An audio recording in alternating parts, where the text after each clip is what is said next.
now there's another step to look at once you start putting this together. Because it was not that long ago, it was actually just in June.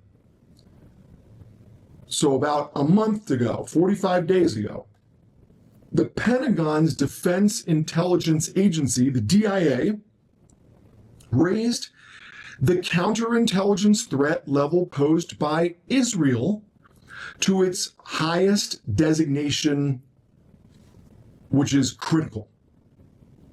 So they have their designations of threat level, and they raised the counterintelligence threat level posed by Israel to the highest one, which is they're now identified as a critical threat level to the United States.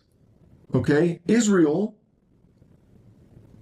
as of June of this year, just a month ago, was raised by the Pentagon's Defense Intelligence Agency, the DIA, to the highest level, the highest threat level, as critical.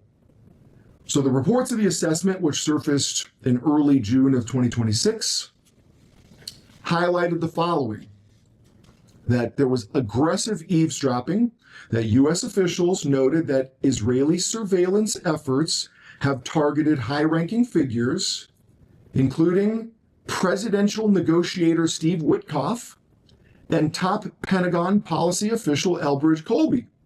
Okay, so surveillance. I don't know if this is like really sinking in the way that it ought to. Obviously, I couldn't tell. I think it's just myself, I'm so shocked at it that you wonder, can people really understand the significance of this? You have this NDAA. We have 2019 and 2022 where when they're signing off on how they're going to do funding, they identify China as a threat. They specifically focus on these security threats, surveillance threats, technology threats, threats to central aspects of our emerging defense and security apparatus in the United States government, and they connect it to supply chain issues and hardware and even some software and interfacing in both directions.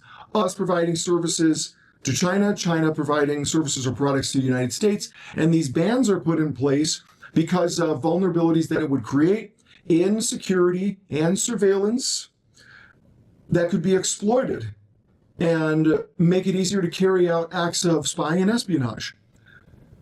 And now you have this in June of 2026, last month, you have the Pentagon's Defense Intelligence Agency raising the Israeli surveillance of United States government officials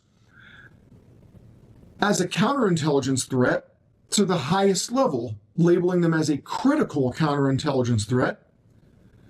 Then, 45 days later, you have Congress, without any debate on the floor, no fanfare, no real publicity except for the two people that put it out that I saw, that clearly doesn't have any budget to back it. They just put this information out there, Thomas Massie and Marjorie Taylor Greene, that Congress just passed Section 219 of the NDAA for the fiscal year of 2027 that says they're going to be integrated in these exact areas, in research and development, in supply chain and procurement of products that are necessary to build out and make use of the future of the United States defense and security apparatus. And they've done this in a way that the United States has never done with any country in its history. I don't even know that any country has ever done something like this in their history, but the United States is doing it. The most powerful country in the world, supposedly, the most powerful, the most advanced economy in the world, the largest GDP in the world, the most advanced and most powerful military in the world. And we're now just partnering up with some other country who happens to have been identified as the greatest counterintelligence threat level, anyway, the greatest counterintelligence threat level by our own Pentagon Defense Intelligence Agency. It goes on, the intelligence capabilities. The DIA circulated an internal 7-page document describing Israel's ability to conduct human and technical espionage against U.S. targets as being at a critical level. The heightened threat assessment stems from deep policy divisions. While President Trump's administration seeks a negotiated end to the Iran conflict, Israeli leadership has pushed for broader military strikes, prompting Israel to seek inside information on U.S. negotiating positions. This is reported by the Times of Israel, for crying out loud. NBC reported on this. The New York Times reported on this. From military.com, says both the White House and the Israeli embassy in Washington have denied these spying allegations, and the Pentagon has declined to comment on the internal intelligence assessments. What more do you need to know? So now when they say White House, you have to understand that they're even reporting a distinction in substance between the White House and the Pentagon. We're supposed to be on the same team, actually. We're supposed to be the same country. They're not in alignment on this issue. In fact, the White House and the Israeli embassy, they're on the same team against the Pentagon. They're denying, okay? So the White House and the agents of Israeli intelligence. You follow? So the Trump administration and Israeli intelligence agents, they both agree that Israel is not spying. And they both deny the American intelligence agency's internal reports that we are being spied on and the risk of being infiltrated and compromised by subterfuge of a foreign government's intelligence agency. It's like a James Bond movie, but mixed with like The Naked Gun in terms of the obnoxiousness of it. And this is on full display. This was reported a month and a half ago in the New York Times, NBC, the Times of Israel, and military.com, just to name a few. Now it gets a little bit more interesting, right? Because what just happened, a week and a half ago, this issue of Donald Trump being supposedly criticized by Netanyahu for saying that he would sell the F-35 fighter jets to Turkey under Erdogan, the government there. And this became an issue because Erdogan presently has, the Turkey government, they have the Russian S-400 missile systems. And that S-400 missile system from Russia is designed to counter enemy aircraft that's stealth, like the F-35. Except for the F-35 has technology that works to basically undermine the detection capabilities of Russia's S-400 anti-air system. And so to have both the F-35 and the S-400 missile systems in the same location seems to create the capacity to start testing for vulnerabilities in the F-35's countermeasures. Okay? So the way it's articulated here is Trump is facing bipartisan, this is from PBS, Trump is facing bipartisan and international criticism for signaling his willingness to lift sanctions and sell F-35 fighter jets to Turkey. The reversal drew sharp pushback from U.S. lawmakers, Israel, and Greece over concerns regarding Turkey's ongoing possession of Russian missile systems and regional security balances. Okay.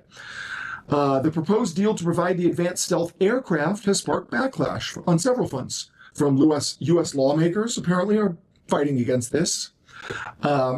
this bipartisan group, they always say bipartisan, which really just means it's made up of Democrats and Republicans, who are partisan for whatever agency is financing their campaigns. So even those words don't mean anything anymore. But Democrats and Republicans in the House urged Trump against the sale, citing legal barriers under Section 1245 of the NDAA Act regarding, which restricts transferring F-35s to Turkey unless Ankara fully resolves issues regarding its Russian S-400 missile systems. Basically, you can't have our F-35s if you're going to use their S-400s.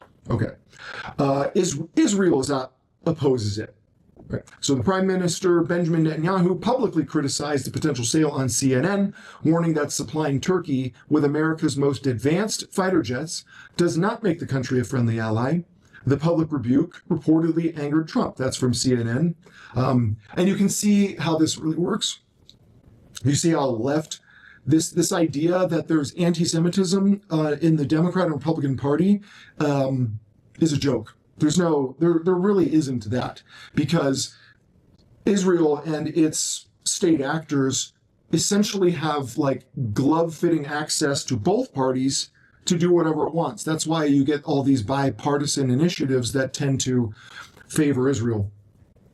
And how could we be surprised? We just signed this never before seen type of section for the NDAA that basically marries the future of our defense and security apparatus with the supply chains and technology and R&D of Israel, who was just named 45 days ago as a national security threat, a surveillance threat, and of the highest kind, a critical threat, by our own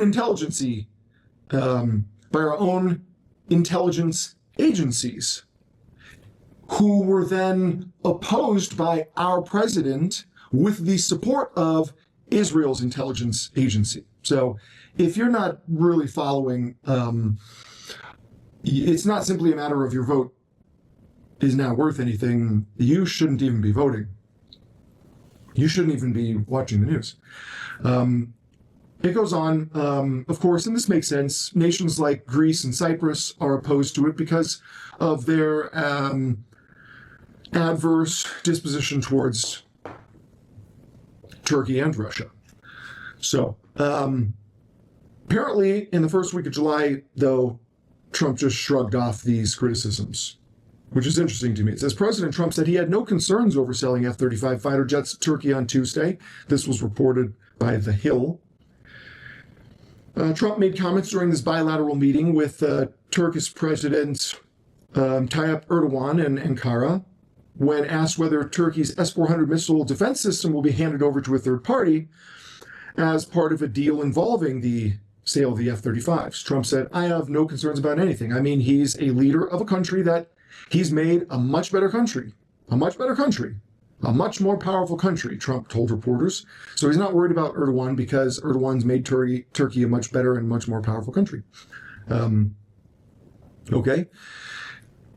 Also, in the Daily Sabah, Trump was reportedly furious over Netanyahu's criticism of the F-35 deal. Allegedly, Trump was pissed off by Prime Minister Benjamin Netanyahu's public criticisms. And speaking alongside President Erdogan before last week's NATO summit, Trump had signaled that Washington will lift these sanctions on Turkey. So what I find to be interesting about that is, so the Russian S-400 surface-to-air missile systems, are sort of a complicated issue when it comes to the F-35 because the S-400 is an advanced, highly mobile integrated air defense system, or an IADS, designed to detect and destroy stealth aircraft like the F-35, using overlapping radar frequencies and long-range missiles. However, the F-35 has a low observable, or a stealth design, and advanced electronic warfare capabilities allow it to passively detect and exploit the S-400 radar emissions, providing what would be considered a theoretical advantage in neutralizing the system via what's called a standoff weapons or coordinated suppression of any enemy air defenses, or a SEAD tactic. This has caused geopolitical friction, and the current status is that Turkey is actively in talks with the U.S. and other countries ostensibly to divest itself of its S-400 systems in order to acquire the F-35 stealth fighters. Now, what sort of tickled me about this is I had done a show not too long ago on the Catholic prophecy and its role in political and religious discourse. I provided the thesis that there is no such thing as separation of church and state, and you cannot separate political discourse from spiritual ones, and the relevance and utility of and the legitimacy of Catholic prophecy as part of this when it comes to the awareness, public awareness and the public consciousness of these more transcendent issues, and the role of the church and in informing the public and keeping them appraised of the state of things, the status of the world, the state of the body of believers towards these eschatological events, and the role of the church in integrating with political discourse as well as political policy, and so on and so forth. So they are integrated, but what's interesting is there is this Greek Orthodox saint, Paisios, who in the 20th century made prophecies about these things when it would not have been anticipated that the circumstances in which these prophecies seem to imply events would take place, that wouldn't have seemed so obvious at the time that they were, but now you do. And it's reminiscent of what you hear at Fatima, because these prophecies from St. Paisios talk about World War III, when it would erupt as a result of conflict between shipping routes between Turkey and Greece, and it would end up involving conducts by Israel that would spark a greater conflagration. Other countries would get involved. You'd have World War III, and that is consistent not in terms of the setup and the sequence of events, but with the idea that that's what's coming next, a massive global conflagration unlike anything the world has ever seen before, with weapons being deployed unlike anything the world's ever seen before, and it stemming from conflict as it always does in the Middle East. So I thought that was pretty interesting, the way those things were lining up because of this prediction that Paisios has made. And now all of a sudden you can see this connection with Fatima, because Our Lady of Fatima said she wanted Russia to be consecrated. And if Russia wasn't consecrated, then Russia would spread its heirs all throughout the world. She made that prediction in 1917. And that same year, you had Jewish Zionist ideologues plant the seeds and create the groundwork for the Bolshevik Revolution, which then spread communism all over the world. So all of that came true. Both world wars that resulted or were subsequent, or I should say World War I actually ended the following year and World War II emerged after. But then you could see Russia's role in World War II and the Cold War and the fear of a nuclear fallout from basically the end of World War II to the 1980s, when with the fall of the Soviet Union and the USSR, and then the coming down of the Iron Curtain, right, the Berlin Wall, and all of these prophetic things basically playing out like what was foretold by 3 kids, 2 of them under 10 years old, when they made these predictions, who then died the next year, the Spanish flu, and the subsequent, aftermath of the miracle of Fatima, which was witnessed by 70,000 people, and this idea that Russia was going to be central, and if they didn't get consecrated, then they would spread their heirs across the world, which they did. Communism is now everywhere.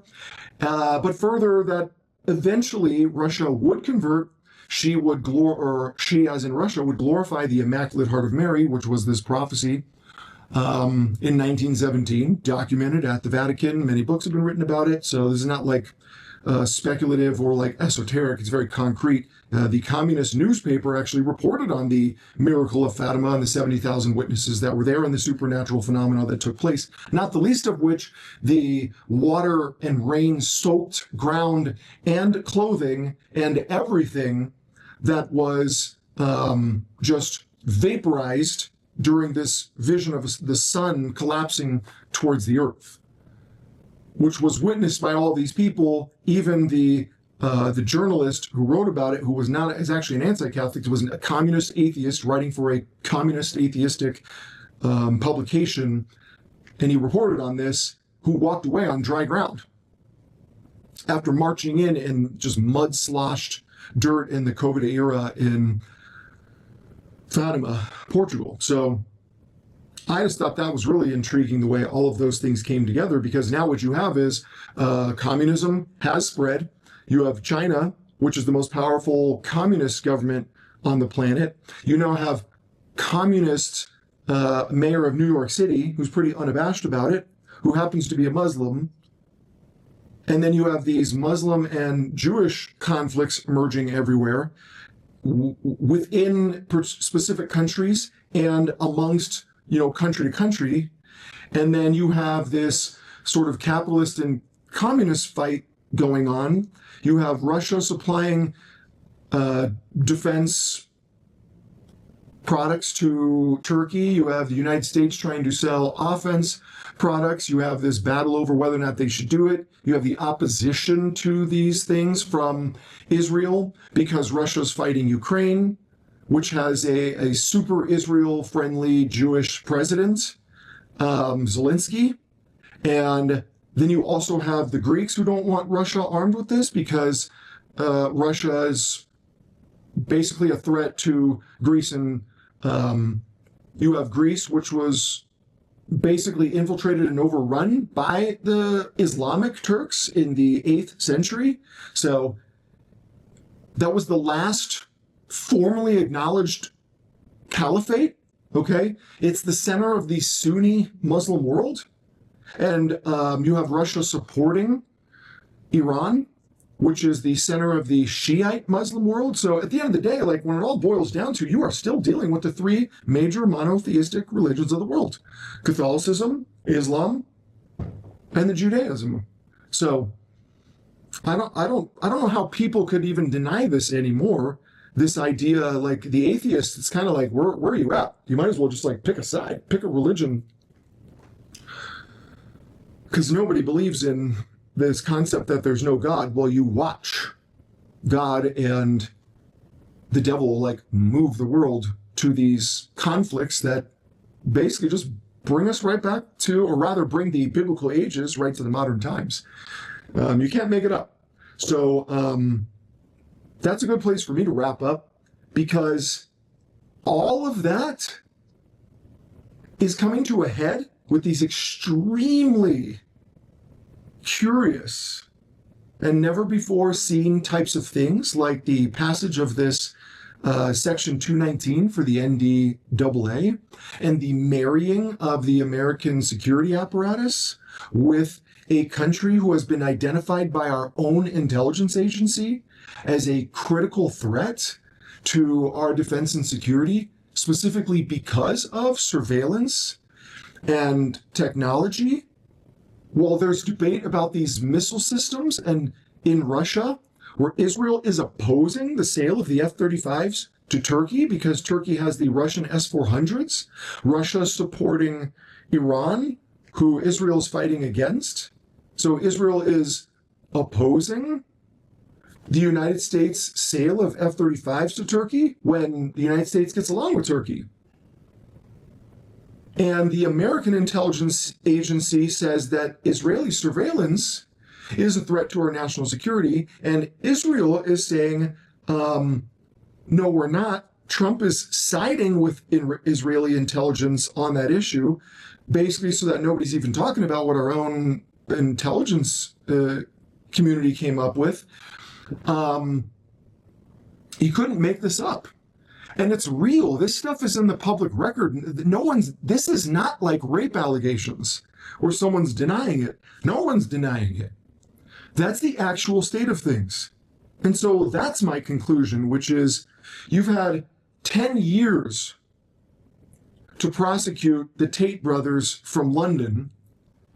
And it just happens to be the day that this extradition request and the arrest in the United States with the complicity of the Trump government and the State Department and Marco Rubio, not defending one of their own, so that it's the perfect, everybody can fight about something, sexism, racism, gender wars, left and right, liberal progressive versus conservative and traditional, Israel and Muslim, Israel and Iran, Palestine and Gaza. I mean, it's just everything to fight about, so that all these things that people get whipped up about makes the perfect cover story for this thing that happened without debate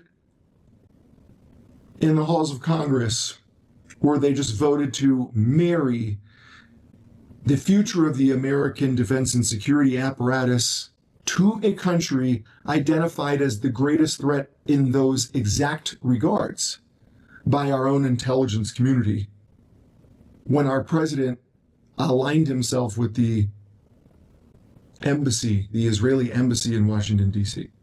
So, I don't know what else to say, but isn't it crazy? Isn't that crazy? Like, follow, share, spread it. I appreciate you watching. Peace out. Bitch, are you gonna clean that shit up? Because I will smack you. She's gonna smack you, ho.